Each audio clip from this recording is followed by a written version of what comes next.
दोस्तों नमस्कार, एक बार फिर से स्वागत है आप सभी का हमारे चैनल पर। बात कर लेते हैं दिन भर की सारी बड़ी खबरों की, जहां नेपाल ने भारत के आर्मी चीफ को जनरल की उपाधि से नवाज दिया है। जी हां, राष्ट्रपति भवन में भव्य सम्मान दिया गया है भारत को। दोस्तों तो उधर आपको बताएंगे मालदीव में खतरे में भारतीय असैन्य कर्मियों की हुई पहचान, मौजूद सरकार को डिटेल सार्वजनिक करने के निर्देश। जी हाँ, बताएंगे क्या है ये खबर, साथ ही साथ जानकारी देंगे इजरायली प्रधानमंत्री नेतन्याहू के खिलाफ अंतरराष्ट्रीय न्यायालय का गिरफ्तारी वारंट, क्या जेल जाएंगे नेतन्याहू, क्या है बड़ी खबर। साथ ही साथ पाकिस्तान में बवाल मचना हो गया तय। दोस्तों बताएंगे बलूचिस्तान में बगावत के सुर तेज। बलूचिस्तान को लेकर शहबाज शरीफ की सरकार ने एक ऐसा फैसला ले लिया है जो वाकई में पाकिस्तान में फिर बवाल मचा देगा। तो सारी जानकारी आपको विस्तार से बताएंगे। अगर आप भी मोबाइल फोन का इस्तेमाल करते हैं दोस्तों, तो जियो, एयरटेल, वोडा, बीएसएनएल को लेकर सबसे बड़ी खबर, 1 जनवरी से बदलने वाला है ये सबसे बड़ा नियम। तो सारी जानकारियों को विस्तार से सुनने के लिए वीडियो के लास्ट तक आप लोग अवश्य बने रहिएगा। और खबरों में आगे बढ़ने से पहले अपने देश भारत को आगे बढ़ते हुए देखना चाहते हैं तो वीडियो को लाइक करके, चैनल को सब्सक्राइब करके, बेल आइकन दबा के कमेंट में जय हिंद अवश्य कह दीजिएगा। बात करें पहली बड़ी खबर की, जहां नेपाल ने भारत के आर्मी चीफ को जनरल की उपाधि से नवाजा, राष्ट्रपति भवन में हुआ भव्य सम्मान। जी हाँ, नेपाल के राष्ट्रपति ने निभाई 74 साल पुरानी परंपरा। बता दें, नेपाल के राष्ट्रपति रामचंद्र पौडेल ने 1950 से जारी दशकों पुरानी परंपरा को जारी रखते हुए यहां राष्ट्रपति भवन यानी शीतल भवन में बृहस्पतिवार को आयोजित विशेष समारोह में भारतीय सेना के प्रमुख जनरल उपेंद्र द्विवेदी को नेपाल सेना के जनरल की मानद उपाधि से सम्मानित कर दिया। 5 सदस्यीय प्रतिनिधि मंडल का नेतृत्व कर रहे जनरल द्विवेदी अपने नेपाली समकक्ष जनरल अशोक सिगडेल के आमंत्रण पर 5 दिवसीय आधिकारिक यात्रा के लिए बुधवार को यहां पहुंचे। इस अवसर पर राष्ट्रपति ने जनरल द्विवेदी को एक तलवार, प्रतीक चिन्ह और सम्मान आदेश का प्रमाण पत्र किया। प्रधानमंत्री केपी शर्मा ओली सहित विभिन्न गणमान्य व्यक्ति विशेष समारोह में उपस्थित थे। नेपाल सेना के सूत्रों ने बताया कि 1950 से भारत और नेपाल की सेनाओं के बीच जारी संबंधों के तहत एक दूसरे के सेना प्रमुखों को जनरल की मानद उपाधि देने की परंपरा रही है। ऐसे में भारतीय सेना प्रमुख जनरल उपेंद्र द्विवेदी जी को कांग्रेचुलेशन कहना मत भूलेगा कमेंट में दोस्तों। साथ ही साथ आपको अगली खबर बता दें, मालदीव में खतरे में भारतीय असैन्य कर्मियों की पहचान, मौजूद सरकार को डिटेल्स सार्वजनिक करने के निर्देश। दरअसल क्या है खबर, बता दें, मालदीव में भारत से उपहार में मिले डोर्नियर और हेलीकॉप्टरों को उड़ाने वाले असैन्य कर्मियों की पहचान के सार्वजनिक होने का खतरा बढ़ गया है। मालदीव के सूचना आयुक्त कार्यालय यानी ICOM ने रक्षा मंत्रालय को उपहार में मिले सैन्य विमानों को ऑपरेट करने वाले भारतीय सैनिकों की जगह आए असैन्य कर्मियों की जानकारियों को सार्वजनिक करने का आदेश दिया है। दरअसल ये आदेश मालदीव की मीडिया अधादू की एक सूचना के अधिकार यानी RTI पर जारी किया गया है। अधादू ने 12 मई को मालदीव के सूचना के अधिकार यानी RTI अधिनियम के तहत एक अनुरोध दायर किया ताकि पता लगाया जा सके कि उन्हें नागरिक के रूप में कैसे पुष्टि की गई, उनका विवरण और उन्होंने सैन्य विमान कैसे संचालित किया। लेकिन रक्षा मंत्रालय ने उनकी प्रोफाइल, एज,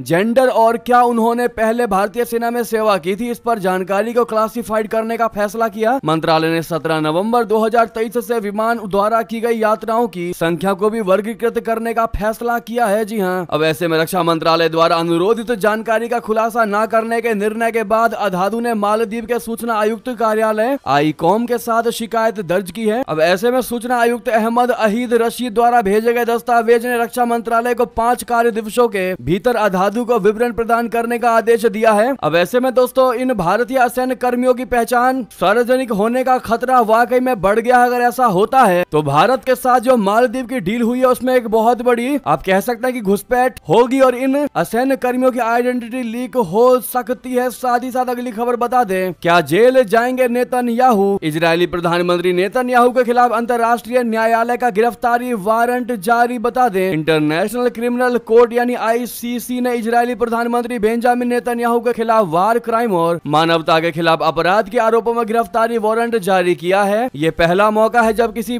इजरायली प्रधानमंत्री या वरिष्ठ अधिकारी के खिलाफ अंतरराष्ट्रीय अदालत ने ऐसे आरोपों में कार्रवाई की है। ICC ने अपने आदेश में कहा है कि नेतन्याहू ने गाजा में 8 अक्टूबर 2023 से 20 मई 2024 के बीच युद्ध के दौरान मानवता पर हथियार का इस्तेमाल किया। गाजा पट्टी में मानवीय मदद और खाद्य आपूर्ति को रोकने और अस्पतालों को निशाना बनाने का भी आरोप नेतन्याहू पर लगाया गया है। अदालत का मानना है कि इन कार्रवाइयों से बड़े पैमाने पर जनसंहार और मानवता के खिलाफ अपराध हुए। ऐसे में सवाल ये है कि क्या गिरफ्तारी वारंट के बाद नेतन्याहू जेल जाएंगे। ICC आईसीसी के आदेश के बाद नेतन्याहू के लिए अंतर्राष्ट्रीय यात्रा करना बहुत मुश्किल हो सकता है। अदालत के 124 सदस्य देशों के लिए यह कानूनी बाध्यता है कि वे नेतन्याहू को गिरफ्तार करें। हालांकि दोस्तों अमेरिका और इजराइल आईसीसी के सदस्य नहीं है, इसलिए वहां गिरफ्तारी संभव नहीं है। गौरतलब है कि आईसीसी के पास अपने आदेश लागू कराने की ताकत नहीं है। इससे पहले रशिया के राष्ट्रपति व्लादिमीर पुतिन के खिलाफ भी इसने वारंट जारी किया था, लेकिन उनकी गिरफ्तारी नहीं हो पाई है। ऐसे में नेतन्याहू को भी गिरफ्तार किया जाना आसान नहीं होगा।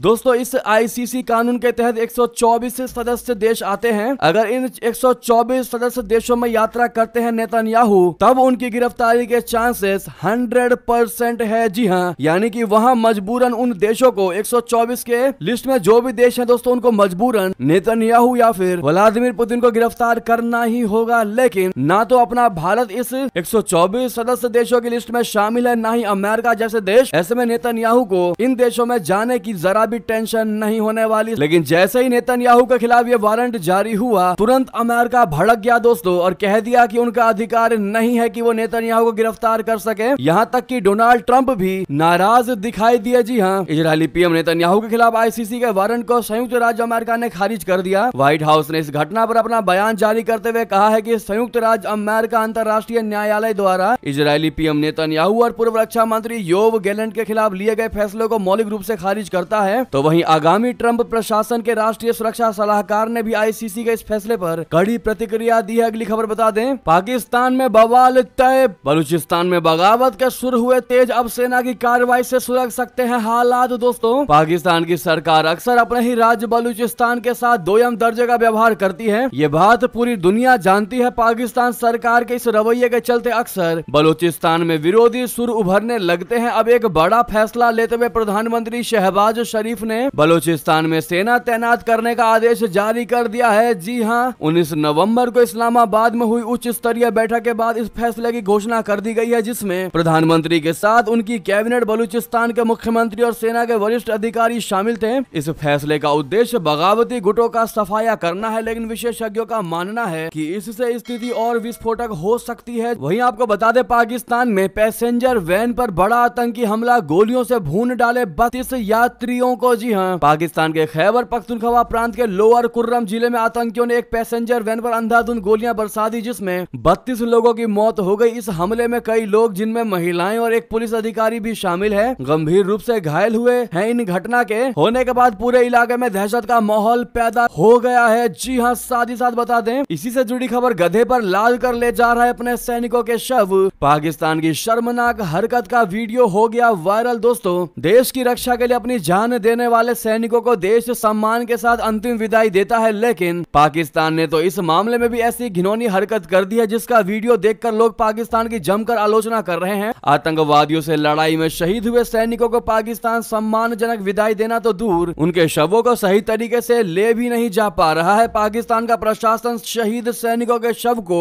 गधों पर ढोकर लेकर जा रहा है। ये मामला खैबर पख्तूनख्वा का है। जी हाँ, तो ये इज्जत है पाकिस्तानी सैनिकों की आतंकिस्तान में। दोस्तों, इस पर आपकी क्या राय है बताइएगा जरूर। अगर आपको भी अपने भारतीय सेना और भारत का होने पर गर्व है तो सामने लाइक का बटन, अभी तक आपने लाइक नहीं किया तो जरूर लाइक करिएगा और कमेंट में मेरा भारत महान कहना मत भूलिएगा। साथ ही साथ अगली खबर बता दें, प्रवासियों को बाहर करने की बड़ी योजना, टेक्सास ने किया ट्रंप का समर्थन, उठा दिया बड़ा कदम। दोस्तों, अमेरिका के नवनिर्वाचित राष्ट्रपति डोनाल्ड ट्रंप की प्रवासियों को देश से बाहर करने की योजना के समर्थन में टेक्सास ने अमेरिकी मैक्सिको सीमा के पास राज्य सरकार के स्वामित्व वाली 1400 एकड़ खेती की जमीन को इस्तेमाल के लिए देने की पेशकश की है। टेक्सास लैंड कमिश्नर डॉन बर्थिंगम ने ट्रंप को लिखे एक पत्र में होमलैंड सुरक्षा विभाग और आव्रजन एवं सीमा शुल्क प्रवर्तन सहित संघीय एजेंसियों के साथ सहयोग में मदद करने की बात कही। उन्होंने स्टेयर काउंटी में स्थित संपत्ति को हिंसक अपराधियों के हिरासत और देश से निकालने से पहले यहाँ रखने के लिए इसके एक स्थल के रूप में इस्तेमाल करने की पेशकश की है। वहीं बता दें, प्रधानमंत्री नरेंद्र मोदी जी का गुयाना की संसद से बड़ा संदेश, कहा लोकतंत्र हमारे डीएनए में है, मानवता हमारे लिए सर्वप्रथम है। जी हाँ, 3 देशों की यात्रा के आखिरी चरण में गुयाना पहुंचे पीएम मोदी ने गुरुवार को गुयाना की संसद में अपना संबोधन दिया। प्रधानमंत्री मोदी जी ने विश्व बंधु के रूप में भारत की भूमिका को समझाते हुए कहा कि भारत हमेशा से लोकतंत्र पहले, मानवता पहले की भावना के साथ वैश्विक स्तर पर अपना कर्तव्य निभाता है। प्रधानमंत्री मोदी जी ने कहा कि हमने दिखा दिया है कि लोकतंत्र हमारे डीएनए, दृष्टिकोण और कार्यों में है। भारत और गुयाना के साझा इतिहास इतिहास की बात करते हुए प्रधानमंत्री मोदी ने कहा कि भारत और गुयाना एक साझी ऐतिहासिक विरासत को साझा करते हैं। दोनों देशों के बीच मिट्टी, परिश्रम और पसीने का साथ है। जी हाँ, तो वहीं गुयाना यात्रा के दौरान प्रधानमंत्री नरेंद्र मोदी ने सूरीनाम के राष्ट्रपति चान संतोषी से मुलाकात की। दोस्तों, ये वही भारतीय मूल के राष्ट्रपति हैं जिन्होंने संस्कृत में शपथ लेकर खूब सुर्खियां बटोरी थी और इनसे मिलना तो बहुत जरूरी था। ऐसे में प्रधानमंत्री मोदी जी ने इनसे मुलाकात करके मोदी जी का दिल इन्होंने जीत लिया। दोस्तों, चंद्रिका प्रसाद संतोखी या चान संतोखी भारतीय मूल के लैटिन अमेरिकी देश सूरीनाम के राष्ट्रपति हैं और 2020 में जब राष्ट्रपति चुने गए थे तब उन्होंने संस्कृत में शपथ ली थी, जिसका वीडियो सोशल मीडिया पर जमकर वायरल हुआ था। क्या आपने वो वीडियो देखी थी दोस्तों? बताइएगा जरूर। क्या आप इनको देखकर वो वीडियो को याद कर चुके हैं? इतना ही नहीं दोस्तों, प्रधानमंत्री नरेंद्र मोदी जी कि अगर इन देशों की यात्राओं की बात करें तो 4 दिन में 2 देशों ने दिया सर्वोच्च राष्ट्रीय सम्मान। विदेशों में भी प्रधानमंत्री मोदी जी की हुई जय जयकार। तो वहीं आपको बता दें, कारिमगंज होगा श्रीभूमि। जी हाँ, असम सरकार ने बदला जिले का नाम। रविंद्रनाथ टैगोर से है उनका संबंध। दोस्तों, असम सरकार ने गुरुवार को बराक घाटी के जिले कारिमगंज का नाम बदलकर श्रीभूमि करने की आधिकारिक अधिसूचना जारी कर दी है। असम मंत्रिमंडल ने मंगलवार को कारिमगंज जिले का नाम बदलकर श्रीभूमि करने का निर्णय लिया था। बदलाव के बारे में बात करते हुए मुख्यमंत्री हिमंता बिश्व शर्मा ने कहा कि 100 साल से भी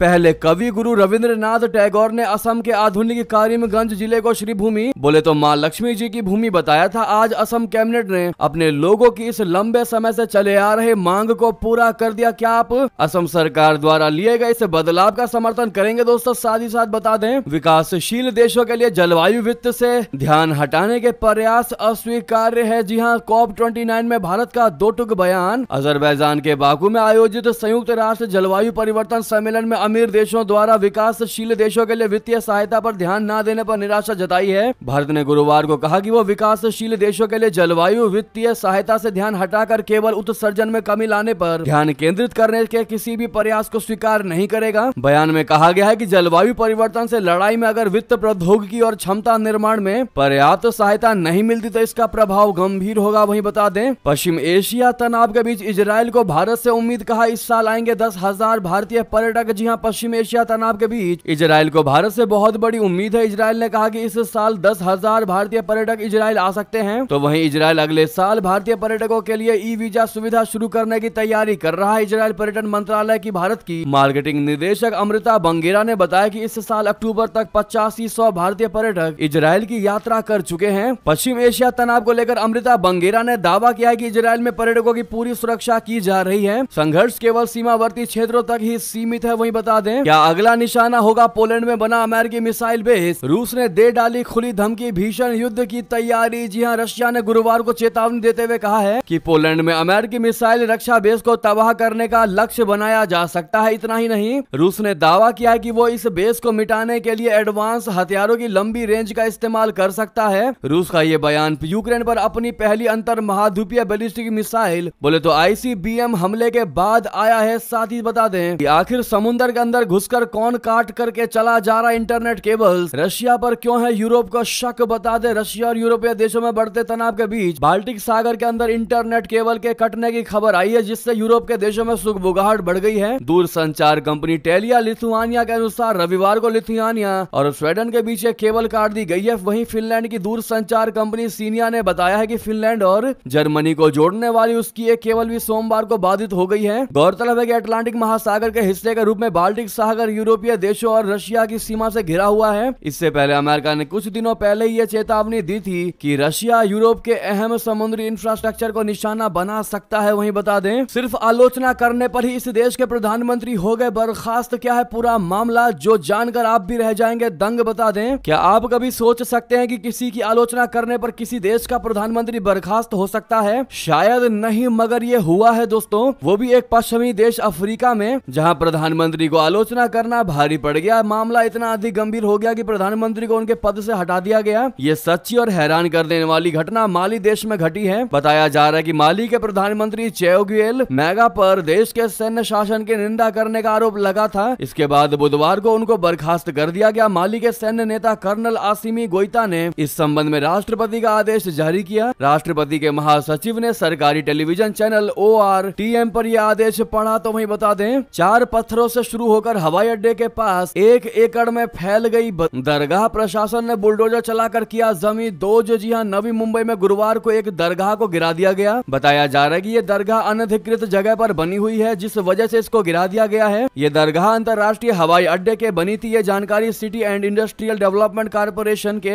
अधिकारी ने दी है। अधिकारी ने बताया कि ये दरगाह राज्य योजना प्राधिकरण सिडको की जमीन पर बनी थी और 2011 से इसमें कई बार अवैध निर्माण हुए हैं। जी हाँ, तो वहीं दोस्तों बाबा बागेश्वर ने हिंदू एकता पद यात्रा में मुस्लिमों को भी आमंत्रण दिया और कह दिया कि आओ तो वेलकम, नहीं आओ तो भीड़ कम। जी हाँ, पंडित धीरेन्द्र कृष्ण शास्त्री उर्फ बाबा बागेश्वर की हिंदू एकता यात्रा बागेश्वर धाम सिद्धपीठ से ओरछा के लिए शुरू हो चुकी है। मीडिया से बातचीत करते हुए धीरेन्द्र शास्त्री जी ने कहा कि हम राम राजा ओरछा में दोपहर 2 बजे लाखों हिंदुओं के साथ जात पात भेदभाव को मिटाने के लिए संकल्प ले लेंगे। इसके बाद में हम मथुरा को पाने के लिए भी जाएंगे। बाबा बागेश्वर ने कहा कि मीडिया के माध्यम से हम सभी मुसलमानों को पद यात्रा में आने का आमंत्रण देते हैं। उन्होंने कहा कि मुस्लिम आए तो वेलकम, ना आओ तो भीड़ कम। बाबा बागेश्वर ने कहा कि इस देश में जितने भी मुसलमान हैं वो सब कन्वर्टेड मुसलमान हैं। असली मुसलमान तो अरब में है। अरब के मुसलमान तो स्वागत ही करते हैं। जो यहाँ पर ईसाई है कन्वर्टेड ईसाई हैं, इसीलिए उन लोगों को बढ़िया मौका है। 400-500 साल बाद उन्हें इतिहास जगाने के लिए ये महात्मा आ गया है। अब घर वापसी कर लो, ये कहना है दोस्तों बाबा बागेश्वर जी का। इस पर आपकी क्या राय है अवश्य बताइएगा।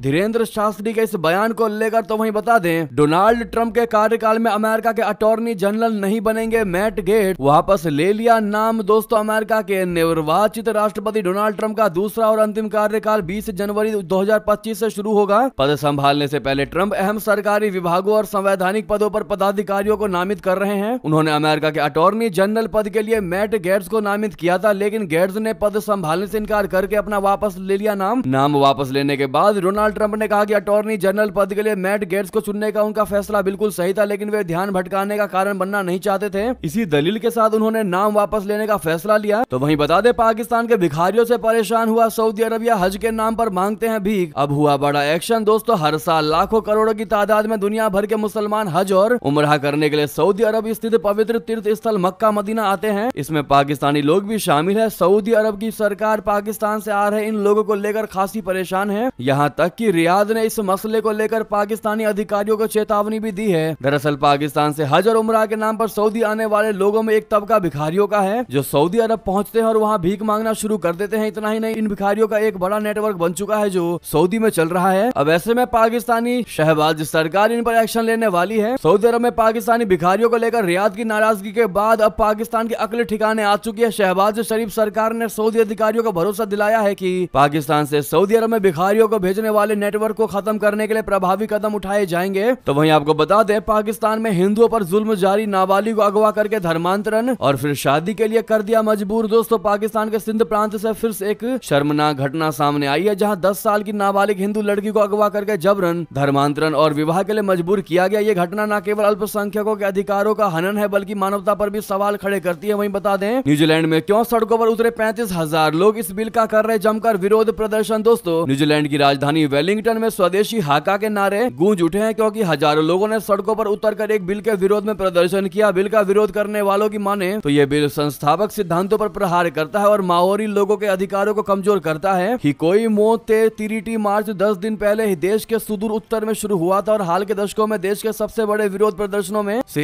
एक में उत्तरी द्वीप की लंबाई को पार कर गया है। दोस्तों अगली खबर बता दें, वक्फ मुसलमान वक्फ निरसन बिल तक शीतकालीन सत्र में ये 16 विधेयक लाने की तैयारी में है मोदी सरकार। जी हाँ, सरकार ने सोमवार यानी 25 नवंबर से शुरू हो रहे संसद के शीतकालीन सत्र के लिए वक्फ संशोधन विधेयक समेत 16 विधेयक सूचीबद्ध किए हैं। इनमें 5 नए विधेयक भी शामिल है। इन 5 नए प्रस्तावित कानूनों में एक सहकारी विश्वविद्यालय स्थापना से जुड़ा विधेयक भी है। लंबित विधेयकों में वक्फ संशोधन विधेयक भी शामिल है, जिससे दोनों सदनों की संयुक्त समिति की ओर से लोकसभा में अपनी रिपोर्ट सौंपने के बाद विचार और पारित करने के लिए सूचीबद्ध किया गया है। तो वहीं बता दें, महाराष्ट्र से खबर, नतीजों से पहले ही एमवीए और महायुति में सीएम पद की दौड़ शुरू हो चुकी है। नेताओं के बयानों ने मचा दी खलबली। बता दें, महाराष्ट्र चुनाव खत्म हुए अभी एक ही दिन हुआ है और सीएम पद को लेकर एनडीए से लेकर इंडिया गठबंधन तक में दावे का सिलसिला शुरू हो चुका है। बता दें कि 6 पार्टियों के 2 गठबंधन इस बार महाराष्ट्र के मैदान में, इसीलिए किसी भी एक पार्टी को स्पष्ट बहुमत मिलने की संभावना नहीं है। इस वजह से सीएम पद की दौड़ और भी ज्यादा दिलचस्प हो चुकी है। वोटिंग खत्म होने के बाद जहां एक तरफ महाराष्ट्र के लोग चुनाव परिणामों की प्रतीक्षा कर रहे हैं, तो वहीं महाविकास अघाड़ी एमवीए के सहयोगी कांग्रेस नेता नाना पटोले और यूबीटी शिवसेना नेता संजय रावत के बीच सीएम पद को लेकर सार्वजनिक विवाद सामने आया है। नाना पटोले ने दावा किया है कि रुझानों के मुताबिक कांग्रेस को पूर्ण बहुमत मिलेगा और कांग्रेस के नेतृत्व में एमवीए सरकार बनेगी। बनेगी, जिस पर संजय राउत ने राहुल, प्रियंका, सोनिया गांधी और मल्लिकार्जुन खड़गे समेत कांग्रेस आला कमान से पूछा कि अगर उन्होंने ऐसा कोई फैसला लिया है तो सीएम पद के लिए नाना पटोले के नाम की घोषणा करे। अभी कुछ भी तय नहीं हुआ है और हम शीर्ष नेता जल्द ही इस पर फैसला लेंगे। इनकी आपस में रार चलती दिखाई दे रही है। साथ ही साथ बता दें, एग्जिट पोल में महाराष्ट्र में महायुति को जीतता देख विपक्ष दोस्तों भड़क उठा है और संजय राउत ने बड़ा दावा कर दिया, कह दिया कि एग्जिट पोल पर भरोसा ना करें, हम 160 सीटें जीतकर सरकार बनाएंगे। जी हाँ, बहरहाल दोस्तों आपका जवाब देना चाहेंगे संजय राउत को, उनके इस बयान पर, इनके इस बौखलाहट पर जरूर बताइएगा। साथ ही साथ बता दें, बंगाल सीएम ममता बनर्जी की पुलिस पर दाग, सीआईडी में रिश्वतखोरी से आग बबूला एक्शन के आदेश दे दिए। जी हाँ, पश्चिम बंगाल की सीएम ममता बनर्जी की राज्य पुलिस के अपराध जांच विभाग सीआईडी में पूर्ण फेरबदल के आदेश दिए हैं। दरअसल पुलिस कर्मियों के एक वर्ग पर भ्रष्ट आचरण और रिश्वतखोरी के आरोप लगे हैं। सीएम ममता ने पुलिस महानिदेशक डीजीपी राजीव कुमार को कुछ सीआईडी अधिकारियों के खिलाफ प्राप्त शिकायतों पर गौर करने और उनके वास्तविक पाए जाने पर कार्रवाई करने का निर्देश दिया। तो वहीं दूसरी ओर केंद्र पर आखिर क्यों भड़क उठी ममता बनर्जी, कह दिया आवास योजना के लिए नहीं चाहिए मोदी सरकार से पैसा। जी हाँ, पश्चिम बंगाल की मुख्यमंत्री ममता बनर्जी ने केंद्र सरकार पर बड़ा आरोप लगाते हुए कहा कि राज्य में आवास योजना केंद्र के नाम से नहीं चलाई जाएगी। उन्होंने कहा कि हमें केंद्र का पैसा नहीं चाहिए, हमने पहले ही 50 लाख घर बनवाए हैं और दिसंबर से 12 लाख और घर बनवाएंगे, बाकी 24 लाख घरों के लिए हमें 2-3 साल का समय चाहिए। ममता बनर्जी ने यह भी स्पष्ट कर दिया कि जब राज्य सरकार पैसा खर्च करेगी तो योजना का नाम केंद्र का नहीं होगा। उन्होंने कहा कि यह योजना बंगलार बाड़ी के नाम से जानी जाएगी। हमारे पास रिजर्व बैंक नहीं है कि हम जब चाहे जितना चाहे पैसा छाप लें, लेकिन हम अपने संसाधनों से ये काम करेंगे,